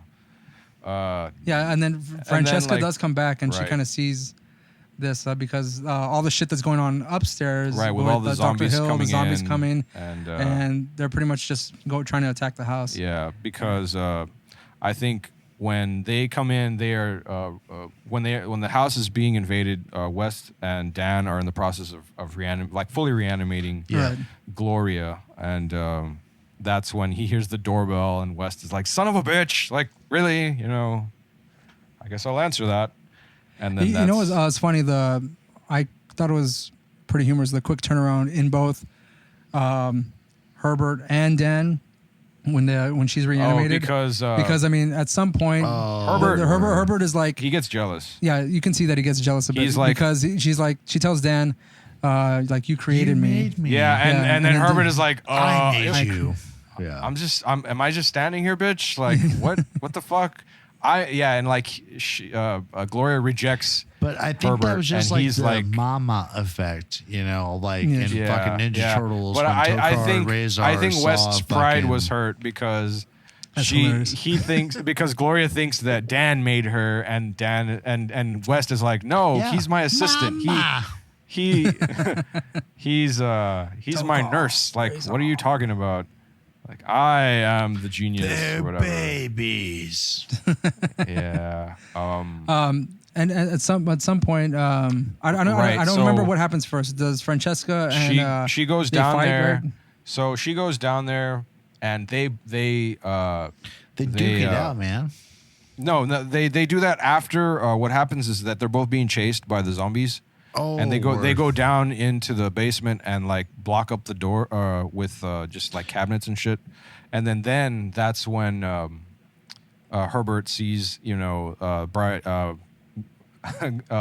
Gloria Stein, and that's when he gets super butthurt, and then like Francesca like fights with her over Dan, like of all. And like remember, he's a very handsome dude. Throughout this whole time, like when they start for some reason when they start bringing reanimating her, Dan's wearing this like Fabio fucking shirt or like a Renfest shirt. It's all fucking billowy sleeves and shit or whatever. And it was one of the things I pointed out when Roland and I were watching the movie. I was like, "What the fuck is why up with is that he shirt, wearing man?" that Like, shit? Yeah, like you see fucking Herbert West in like a button-up tie and like a button-up shirt and a fucking tie. You know, dude, like I made that same remark when I was watching it today. I was like, dude, he is so well dressed. Why? Yeah, like he should be in like a fucking like muscle shirt and like gym shorts, like. Right? Fucking Dan Magnifico or whatever the fuck. Like he just needed a breeze or whatever, blowing his hair back from his face, kind of thing. And so yeah, like that's Francesca and the reanimated bride fight, and that's when Dan is like, "You're not Meg." Like I guess he has like a final, like an actual moment of clarity or sanity. Well, I think it's because he's looking at Francesca and then he's looking at Gloria Stein. Yeah, and he's like, yeah, that other Gloria Stein chick, way she's hotter. Just not, you know what? She's not for me. You know what? Did y'all think it was Francesca funny when, like, can Gloria cook. Stein started dying? Like one of the first things that broke was her thong. Ugh. Yeah. Like it snapped through the hip. It was stuck like a sore thumb. I was like, ha. When Dan finally rejects Gloria Stein, it was the funniest thing. Like, what does she do? Like she I forget if she takes her heart out first. Well, yeah, because she goes, "Oh, yeah." Is this what she's you like, want? "What do you want?" And like, she rips out her heart. Yeah. And get like. And Dan's like, "No." And then she's like, No. Well, before that, she goes, "Well, what do you want?" Yeah, and then she like spins in place or whatever. Like she starts like just. Like she's flipping out. Yeah, but it looks so funny. Like she just fucking starts. I don't know. She does like three twirls or whatever the fuck. Yeah, and then she like kind of on the spot. Like, she even flips out even more, and whenever she like starts coming apart. Yeah. Herbert says, "Make a note, Dan. Tissue rejection or something." Yeah, tissue rejected. Daniel, when like we were watching this, and I heard you laugh too because when we were we did a party screen share. We all watch it together, and I knew you and I laughed at the same time when the zombies start breaking through the door, and like you see like they knock a hole in the door, and fucking Herbert, like his head just whips around, and what does he say? Like, "Oh my God, they've learned to use tools." I watched that again today and I laughed super hard. I was like, "My God, they'll use tools." I was like, it was like Planet of the Apes bullshit, man. It was hilarious, man. That was so fucking funny, man. And again, yeah, like dude, he deadpanned it, and brilliant, man. It's like I remember. God, they'll use tools. Like, he was so like placidly cool and that, just like fascinating. My God, tool they use. learned to use tools. Like, yeah, make a note. Oh, like that was so. That motherfucker was taking notes the whole time. Hilarious. And so yeah, like I guess the reanimated bride's body basically just falls the hell apart. Falls apart. And the zombies break into the room. Falls apart in a very cool way too. Yeah, like her head. We'll talk about like, the special effects in just a minute, but. Like, it was very much like watching like a thing, body like a horror. thing Like, practical I effect. think that would have probably like big time. That scene would have sat well in like a John Carpenter film. Yes, that's Yeah, exactly for what I sure, was thinking about. Like, oh man, that was I didn't expect that, and I liked it very much so because that was a particularly unique. I'm not trying to spoil it or whatever, but like particularly unique fucking. It took a while for the body to disintegrate. It wasn't like a explosion or whatever. It was like first this starts like leaning like two, and that leans that way, and then this hand falls off. That kind of thing, and then the whole fucking spine. Kind of goes.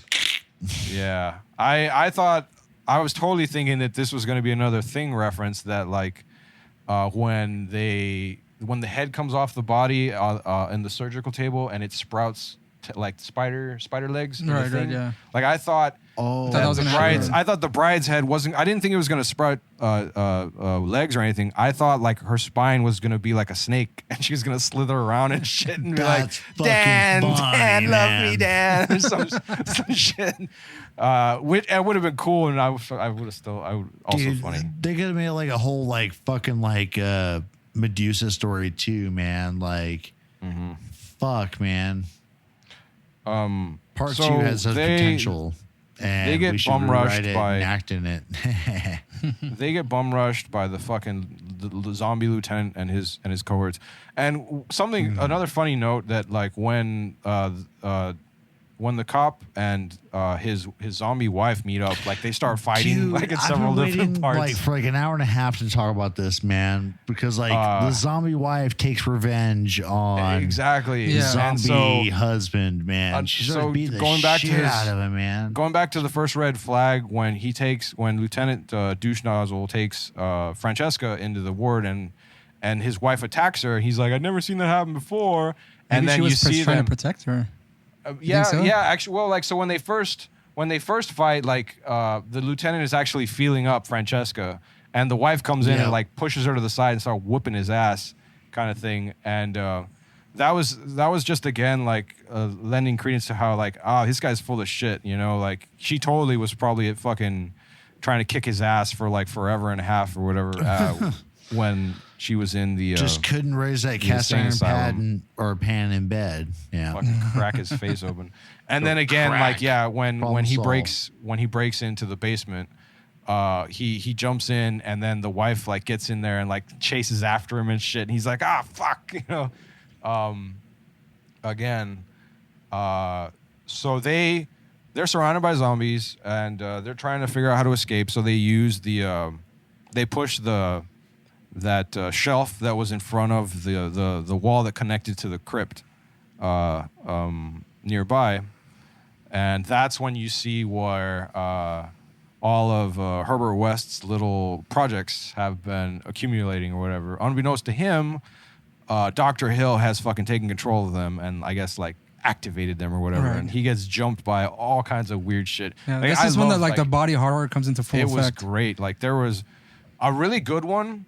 There was a double-sided, a double-faced. It was like a half body, like sewn together. Right, two front half bodies sewn together, and so like, but it was doing like ballet dances and shit. Yeah. Like it walked up to him, and then it spun around, and like, oh hey, it's the another back combatant. face. Yeah, exactly. Like, haha, let me spin again or whatever. I forget wish like we could have all of our video for our fans. Because I think fun stuff happens on occasion. But anyway. So I was trying to remember like the way a lot of them looked. I'm kind of blanking. Yeah, I mean, it's because it happens real fast, and they kind of come out of the dark. This is within like a 2 minutes, maybe less scene of Herbert West like getting this fucking movie was like a Power Rangers episode, man. Like the fucking denouement lasts for fucking 30 minutes, and then like minute and a half. Here's the resolution. Hooray! Yeah. So. Which is probably like the butt director's going like, we're running out of money. Shit. Again, like sort of lending a little like to my comparison to Evil Dead and the Evil Dead remake. This one kind of ends in the same way as the first one did. where Herbert West is kind of like just sort of overwhelmed by the creatures, and he kind of like it suggests that he's dead, but like in the same way they did it in the first movie, where he's kind of like pulled into some smoke or whatever, and just kind of disappears. The same thing happens here. The crypt collapses on them. Yeah, the crypt collapses on him and like crushes everybody or whatever, and that includes Dr. Hill, who's down there with him. And you just see Herbert West's hand get just sort of like covered in rubble and that kind of shit. But Dan does escape. Right, Dan and Francesca escape. And that's kind of where it ends, right? Yes. Yeah. It does, man. It kind of a bummer, man, about Herbert. It ends on Dr. Hill, sort of like one of his bat wings is stuck under the rock, and he's like, like he can't do shit. Which is why, like, I just thought it was the funniest thing. Like, this was your plan, motherfucker. Like, you did like so little.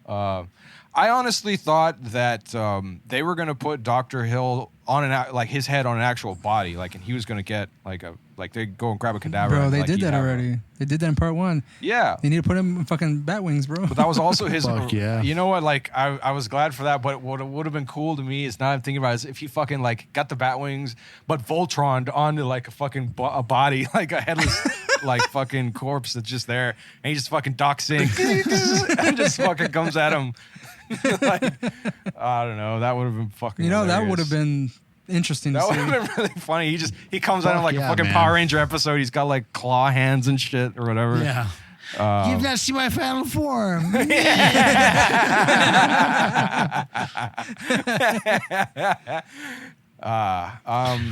So yeah, like it. To me, like this, it is a direct sequel, but I think of it more as a remake of the first one. Well, I mean, the story itself. Because like if you say like you hadn't seen the first one, you don't need to see the first movie necessarily to like watch the second. Well, technically, I mean, because you don't really know who Meg is and why she's so important to fucking but they Dan. allude to all of it. Like well enough, I mean, they were like, oh yeah, they were a part of this massacre. Like these people died. Like his love died. They tried to bring her back. It didn't work. And but I mean, like, then there's also Dr. Hill, like again. how he was the character he was prior to him getting reanimated. Yeah. Yes. But they also do mention that he was again in the movie. Yes. I think because you think so? Right. Yeah, because like when the cop goes to interrogate West, initially he's like, did you have some like bad blood or whatever? Right, it's like, between you and Dr. had, Hill. like professional differences, no, like nothing more. Yeah, you fucking chopped his head off with his shovel. But whatever. Professional real, like, that's differences. probably enough for like yes, the movie or whatever. Like, actually, God damn it, no, you can't watch this movie in isolation because of the antagonistic nature of Dr. Hill and Herbert West. Yeah, exactly. And I say that because I mean, like, for instance, when he first sees his head, it's like your work is shit. Fuck you. Yeah. Herbert West sees his head in that room where they're keeping all the bodies, and he's like, "Oh, it's you. Right? How did you get here?" Yeah. And I mean, again, he talks about how he's a nobody. He calls him a plagiarist and all that. But again, like I think. Like you'd said, there was enough exposition because they say, oh, he was a part of the massacre, kind of thing, and so you can sort of infer from that Herbert West, is associated with all that shit. Like I don't know. Like I do think there is enough there for you to have like watch this movie without. I don't know, man. Because, I mean, it's not. I don't necessarily think it's a strong case. Like, I do think it would be better to see the first one because, you get all of that backstory. Like, the scenes but with at Dr. the same Hill time, and Dr. Graves. Mm-hmm. You have a little bit of like discussion between those two, but when it comes to the West phenomenon, there's almost nothing. Right. Like, but isn't that they're the same? With West in the first movie, like they really don't talk about his history because when he makes the reagent, it doesn't really matter because like in the second movie there are the results from the happenings of the first movie. Sure. And Hill still hates West. Right. But I don't think that what is explained in the movie encapsulates, well, I'll use that word again, to define the Hill's entirety of their relationship. Hatred of fucking West. Yes. No, Because like you don't again, get that early snipes and shit. Like from the first time they met, like fucking West is like, "Oh yeah, your work is trash." So like, okay, why how don't you know about this? It's your thoughts are trash, and he's like always fucking with him and shit. How about this then? And then he kills him. Instead of saying that you can watch this movie without needing to watch the first, how about if you can watch them in any particular order and it would still be cool? Like in how honestly, I think Star Wars movies did their prequels and all that kind of shit. I think it doesn't take away the fact that if you see one before the other. Right. So that's what I'm thinking. Like you could, I think, how about this instead? Yeah, you could get away with watching the second movie first and then going back and watching the first, and you'd be fine. Oh, I would agree with that, man. Actually, it would just make more sense. I think that would be like the second one would just make more sense. Yeah. Like a really rich thing or whatever, because there's like so many questions that would be drawn up, like why does Hill hate West so much or whatever. It's not necessarily something that would like movie, that would spoil it. I would say per se. Dude, I'm digging like your idea actually, like, and maybe that could be that could be more watch order for us in the future. Like start with the second and go to the first. Well, no, go like 3 or 4 years and be like, okay, fuck it, let's revisit this, but like, let's watch this and then this with this in mind. By the second movie, like you can see Herbert West and Dan like as established practitioners, and then like you can by going back and watching the first movie after the second, like you can see them when they're in their formative, I guess, years or whatever, with all of the. With the reagents and all the crap that they do to to get all that shit going or whatever, or like what happens, because something that had bothered me about the first is, and we talked about this before, is that they don't really talk about Herbert West's history like as a student. I think that's part of the point though. It's just he's just like kind of almost like rogue agent who studied under this guy in fucking Europe and then came to the States like, I have all these advanced ideas. Fuck you. So I mean, yeah. But if you think about it in like watching it in this particular order, like you do get the backstory or of a sort of Herbert West in the first one, like in that aspect. Like they could have made Bride Re-Animator first and then made the Re-Animator like the actual second movie. I don't think that would have worked. That's what we've been talking about like for the last like 5 minutes. No. Like not saying that it's not. I'm not saying that you needed to. That you don't need to see one without the first without the watching the second kind of thing. I'm just talking about how like maybe they could have switched the order then as far as that goes. Then I do not think that the second movie can be sustained without the first, even if it was like reverse order. Like you need the story from the first movie to sustain the second. You have to. I'm not saying that you don't need it. I'm just thinking that like they could have changed. Maybe like the order of it would have been fine if they had switched it, sort of thing.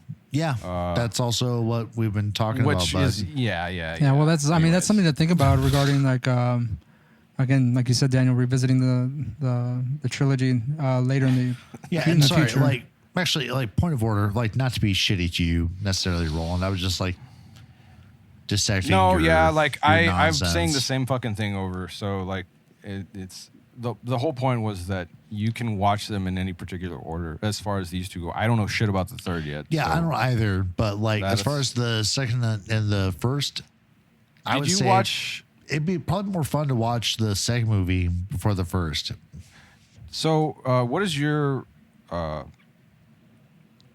history with this movie, Ray? Was this one of the ones that you would watch with your family? Oh, fuck no, dude. I honestly, I had every Christmas. I had no idea about Bride of the Re-Animator. When did you first see it? Not but a couple years ago, man, because I had no idea it even existed. I was only aware of Re-Animator back in the day when you can get it on VHS. 13. Gotcha. When I was 13 years old again. Yeah. Such a but good year. again, because of internet, you find out that it's part of a trilogy, and then I'm like, oh shit, there's other Re-Animator movies. I will watch these. Yeah. And it was kind of hard to get a hold of Bride of the Re-Animator because it wasn't anywhere, to be found. Yeah. And I think you said the same of Season of the Witch. And then that one, found it at the bargain bin in Walmart for $5. Season of the Witch kind of came on TV like every now and then, like on TNT and shit like that. But you never saw Bride of the Re-Animator? Absolutely not. No, never. I've never like that again. Like I remember the first one because I'd seen clips of it on like TNT USA or that kind of shit over the years. Oh no shit. Word. And I remember Dr. Hill. That was where like the talking head to me. That was like wait. I remember this. The second one, nope, nothing. No, and like I could totally understand why there's really nothing in this movie that you there's no way you could really censor out a lot of things because there's just so much fucked up shit, and it's great. I really liked it. It did seem like a much smaller production than the first movie. Oh, for sure. Yeah. It was actually directed by Brian Usna, which is the guy who was involved. He produced it he produced the first one. With Stuart Gordon. Stuart Gordon didn't direct this one. Oh, so the guy. So it was actually a quick production because they kind of had to like rush it together. That's why you say it was like a smaller production. Huh. Right, it had a smaller budget, but I liked it though. No, it's really good. But again, Brian Usna, the guy who. That's why there's a lot of body horror shit in there because he's also the guy who did Society. Which if you guys never watched Society, watch that at some point. And you'll see where a lot of the body horror shit comes from, and it's mainly from Brian Usna. And did he also direct the third? No, he did not. Oh, okay. I don't think he did. I have to double check on that. But again, he was also one of the guys that worked on Honey, I Shrunk the Kids. Oh wow. Yeah. So I'm still waiting for that reboot. Smaller production. Daniel, is this your first time watching this movie? It was. Right on. Are we gonna talk about the music? Actually, before we talk about the music, let's talk about. You're right. Let's talk about the music. The music is pretty much used from the first one again. Yeah. Yeah. The music. This is like some fucking Beetlejuice, Danny Elfman. It's considered like a ripoff of the Psycho theme. That's right. I can feel that, man. Yeah. Minus that shit. If you've never heard the Psycho theme song, go and check it out and listen to them side by side, and you'll see the similarities. Yeah. Very close similarities. The music's really cool though. Like it lends it more to like almost like I'm watching a fucking episode of Scooby-Doo Mysteries or some shit. Like it's goofy, and every time I hear it, I want to laugh. That's why I'm just like, oh, this is gonna be a funny scene or whatever. Like I just know. Did you know? Speaking of that, Scooby-Doo, did you know like James Gunn wrote that? Oh really? Yeah. What? Mr. Tromeo and Juliet. Hell yeah. Mr. Guardians of the Galaxy wrote Scooby-Doo. Wow. Fuck yeah. That's why it's actually pretty good. I actually like Scooby-Doo, the movie. I don't think I've ever seen it. Yeah, I've not. Oh, are you talking about the live action one? Yeah, the live action one. Yeah. With Matthew Matthew Lillard. Yeah. And what's her face? Sarah Michelle Gellar, and I forget the rest. Freddie Prinze. And Oh man, Prinze. Wow. I forgot about him. Yeah, but it was that actually movie okay. Oh man, this movie's just so bad. But it was actually okay, dude. I actually enjoyed it. I did enjoy Scooby-Doo. Yeah, it is trash, fucking trash. Which is the villain of the first one? I don't honestly. I was trying to remember because I know Scrappy Doo is in one of them, and like he turns out to be the villain, and they're just like, this is dumb. Like when I first saw it, I was like, no.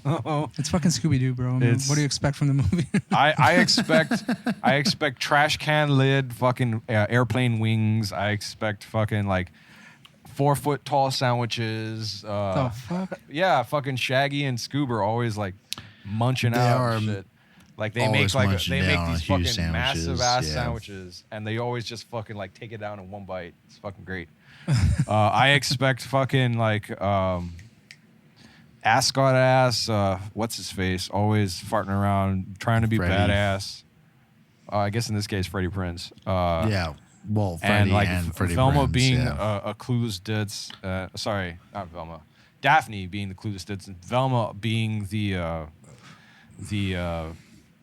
brain or whatever, but like in a way that's just like, you're just pointing out obvious shit, but like you're the only one that's doing it. Yeah. Anyways, so back to Bride. So the effects, like, what do y'all think of the effects? We already kind of I talked almost about think it. this was the like, effects are fucking like amazing. an indie version of The Thing, almost, with how they do these things. It's very, I know you say that, but I mean, Brian Usna can probably kind of stand on his own. You have John Carpenter doing the body horror shit, but it was a I would huge say scale. Brian Usna does that on I would a say regular that, basis, like in his fucking movies, you know. Yeah. What Yeah. what kind of The movies? body did you horror was do? a little ridiculous in this movie. I liked it. It but, was almost like it a was, rated R version of the Addams Family sort of stuff. Yeah, like I dug it, man. The little fingerling thing Oh yeah, with the eyeball. It's cartoonish. It's fucking It's what it was. so funny. I fucking loved it. So let's just talk about favorite the- parts of the movie. I really love the dog with the fucking people hand, like grabbing Francesca or whatever, and she's like, "Oh, my doggy!" Ah! Like, I fucking laughed so hard at that. I loved Batwing Dr. Hill. Fucking, of course, yeah. Yeah, you insignificant biped, you know, like so fucking stupid. I have the high ground. I really liked all of the. And I'll probably watch it again so I can get a better look at all the body horror or the characters at the very characters end. at the end. Yeah. That jump west.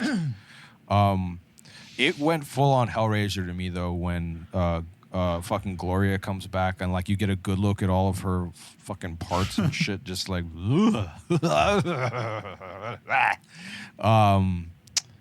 Let's see. The bat, I feel really bad for that fucking bat. That bat got fucked so hard. Fucking hell, like they. You know, I'll agree with you on that. I felt the only times I felt bad for the characters, and I say I kind of felt bad for fucking Gloria because I mean she was kind of just she was kind of just an innocent person who was terminal. She died, and then they just like exploited her completely. Right.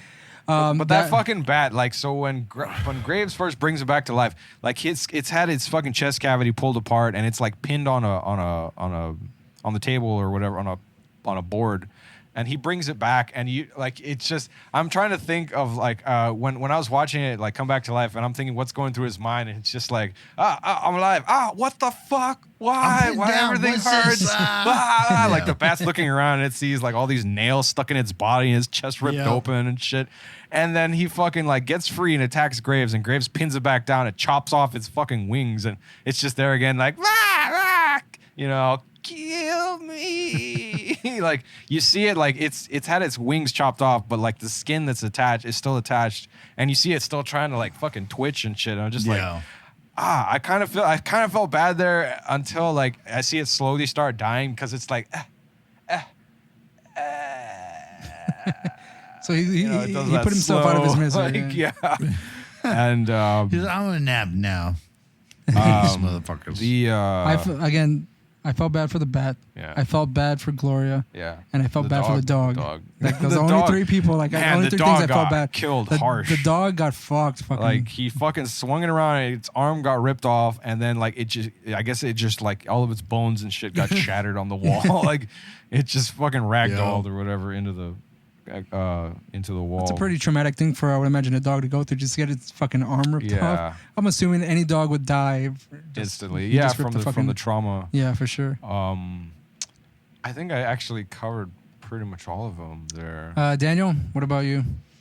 Well, it's pretty hard. Roland covered like. Sorry. Yeah, right. But, I mean, what was your favorite out of all of those? What was your favorite? I don't have.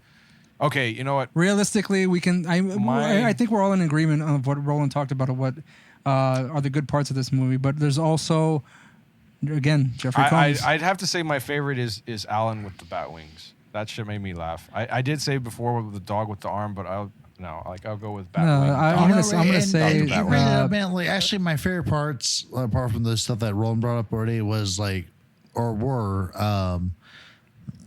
the various lines that fucking Herbert West threw out. Yeah. You know, Oh like, man, when he fucking starts just so deadpan, just like fucking just hilarious, man. You know, just it like was every time he had a gun was fucking hilarious. When he starts fucking shooting the zombies, like in the beginning of the movie, he kills one just point blank, and just like slowly puts him back down on the gurney. And then again, when they're getting attacked in the basement, he just like they break into the room and he's just there with the gun. Yeah, he hits the shoulder of the fucking lieutenant, dude. Fucking taking him out. I'm glad he learned how to use a gun. From the like, time and he has it like he holds it like a badass. from Like, the first one to this one. Yeah. you need to leave. Let me see. Yeah.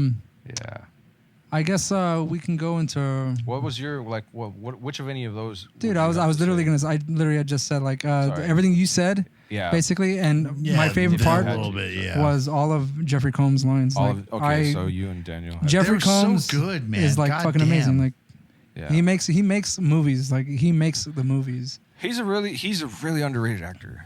It's. But I mean, Kinda when he's playing Herbert West, I believe he's fucking Herbert West. Sure. You know, like I can't see that role going to anyone else. He's like so cold and calculated and Hilarious. hilarious. Like without. But it's very black. It's not black overt. humor. It's just very subtle, very dark deadpan. humor. I guess we can go over ratings now for this movie. Mm-hmm. So Daniel, since it was your first time, I'll give you first go. What do you rate this movie? 1 out of 5. Oh shit, man. This movie's a lot of fun, man. But I kind of want to give it like a comedy rating and then like a general rating, but maybe a 1.5 out of 5 actually.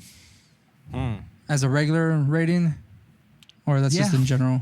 Like this is in general, like this is combining like the humor, because like, the humor was good, but like it was like a rehash of the first movie kind of, and overall it wasn't all that exciting. It was very light on plot. Like the whole thing is extremely just like, light on plot. Yeah. So maybe that's what I'm bitching about, but it had plot devices more than it had plot but itself. 1.5 out of 5. That's my. All right. And if you gave it a comedy rating, what would you go for as far as that goes? Maybe a 2.5 out of 5. Okay. Because most of it was situational. Like they didn't really try to generate comedy. It was just like incidental humor. Yeah. What about you, Roland? So my general rating for this would probably be a 3 out of 5. There's really not much of any story to speak of. It's just like these characters are doing their things, and it's almost like a day in the life of some silly shit that's happening to them. So 3 out of 5. 3 out of 5. My comedy rating though would probably give it like a 4.5, because I really liked I really liked the body horror stuff. Like it all made me laugh so much, and I love Herbert West lines, and again because like I draw so many similarities between this and Evil Dead. Like I fucking love Evil Dead. Anything like that will get my attention, and like there was just oh my god, they learned to use tools. Or like that's like this. This is probably one of the, out of all of the roles that I've seen Jeffrey Combs in, this is the one that I by far have enjoyed the most. And like I've been pleasantly surprised in it, because like I'm not used to seeing him with so much dialogue or so much like of the spotlight, you know. Like I'm used to seeing him in like bit roles, or like as a co-star or as a supporting cast, you know, like in The Frighteners, or like in fucking Star Trek, or you know, like on Stan versus Evil, and like seeing him here like front row and center is pretty cool. Like I get to fucking like see like the breadth of his ridiculousness with this character. I almost wonder, like I've never looked up interviews about him with like respect to Re-Animator. I wonder like if like he enjoyed the role, or like if he had a lot of fun with it, or kind of thing, or like honestly, I'm gonna assume he did, because I mean I don't know anything about Jeffrey Combs' personality. There's a documentary like of the making of Re-Animator. Oh shit, no, and he's in there as well, so you can check that on YouTube. Yeah, no, I'm gonna check that out. It is one of the special features on the DVD, so which I I've assume owned. you've seen it. Yeah, I've seen it. Yeah. And what would you say if you had to take a guess? If he enjoyed it? Yeah, like how he approached that role. Like, everyone says that everyone thinks that they had a lot of fun. I mean, and I can't recall because I've seen it a long time ago. Yeah, but I mean, if you had to guess, I mean, it's a character he seems to enjoy. I mean, he's still on the circuit going around promoting that movie. And promoting the character. Of Re-Animator. But every year, you know how some people do that stuff and they're just like, Yeah, you but I know. mean, I don't see any sort of regret in the way he approaches the fans and stuff. Even with Barbara Crampton too. Yeah. I mean, and Dan Kane, they go in there and they're they're pretty like they're all smiles most of the time. Yeah. And Well, I that's mean, what's up, man. I don't see any sort of animosity towards them in the movie and stuff like Right. that. So I mean, they've celebrated it for years, and I think they're more surprised that it's become such a cultural or a cult classic for most people. Yeah. It's one of those movies that is highly praised amongst like the horror community, so to speak. So what would you rate this movie? Regular and comedy rating then? Well, I didn't really have like a comedy rating as in general, like overall. I actually went back and saw that I had rated this movie a long time ago on Letterboxd, and I still stand by it. It's a middle of the road, 3 out of 5. The plot itself, revisiting it, having those questions regarding the lieutenant and his wife, like Right. there's like a story there. The subtext. Who is Francesca? Like more like there's no backstory to her necessarily. Yeah. Like she just kind of comes and then Yep. she goes. Ba-dum. Gloria, like Ooh. I mean, they pretty much fucked up her pretty much existence. I mean, she was Yeah. dead, now she's back to life. Like who was she? So when they who brought her was back to life, do you Moreau? think that was Gloria or just a new person? Well, that 'Cause was I her. thought- Well, I mean, thought it was the new- heart of Meg, but I mean, you know, Right. they took her But the head. I brain mean, was still there, and her brain yeah. was still there. Brain So was- it's, okay. I mean, she was probably like, she's in shock, you know, like. Yeah, she seemed that way, but she didn't ever seem to say like, you know, I remember you or anything. Like when she was No, talking no, to Dan, well- she was like, "You made me," that kind of thing. So Well, that's why I again, assumed- there's more of the questions as to how the functionality How of the that person works. who's been reanimated, Right, you know? right. Especially with the new well, like the new reagent that they're using on in these the people. first one, they say that consciousness and will or whatever resided in the mind, right? And then in the Right. beginning of Bride, Well, Herbert no. West says the opposite. He says but that then West makes fun of go ahead. Hill in the first movie about thinking about how consciousness is in the brain or whatever. right, because they were trying to So revive the flows mind. to the second movie where it's like, haha, still wrong, dumbass professor. Well, like he says, well, I mean, I don't know that they're wrong necessarily in the second one. It's because Herbert West says that what we learned in the first was that consciousness resides in like every part of the body or whatever. That's how they go with, all right, here's the problem of just bringing back the mind. Like it won't work like that if we're going to put all these parts together. We need to bring them all back, you know, simultaneously. And so that's where they get the idea right. to inject the heart and like it'll pump the reagent through the circulatory system and like reanimate everything all at once. And so I think that was I lost where I was there's going one of with the that. quotes I wanted to talk about that we did miss. It's when Francesca sees what Herbert West has done and she calls it blasphemy. Oh, yeah. And he says blasphemy that's before right. what? God, a God repulsed by the miserable humanity he created in his own image. I will not be shackled by the failures of your God. The only blasphemy is to wallow in insignificance. Yeah. I have taken refuse of your God's failures, and I have triumphed. There is my creation. So this was very much I laughed at that too because that was such a Frankenstein moment. Like I wanted there to like some lightning bolt to strike or some shit in the background as he says this. Oh, that would have like, you know, like it's very dramatic too. He's Yes, like, this it was, is my creation. You know? all right, Shakespeare, badass. One other trivia thing that we didn't get to talk about, but it was original plot of this movie, and it was Dan Kane being recruited by Washington D.C. to bring the deceased president of the United States back to life with the help of Herbert West, and this was later carried over to the unmade House of Re-Animator, which again hasn't been made. Unmade. Again, so I gave it a 3 out of 5, and again, I do enjoy this movie. I didn't really enjoy it when I first saw it, but it's because I wasn't paying attention too much. Did you have alcohol? That really helped. I hardly ever Went did. through a 12-pack of seltzer water and a bottle of vodka. But the body horror was fun. Herbert having more lines and also being funny, which is great. Dan was the same, compassionate and horny. Right, and dopey. And it's kind of dopey. Yeah. And then, of course, you have Dr. Hill, like, probably still trying to get some poonanners.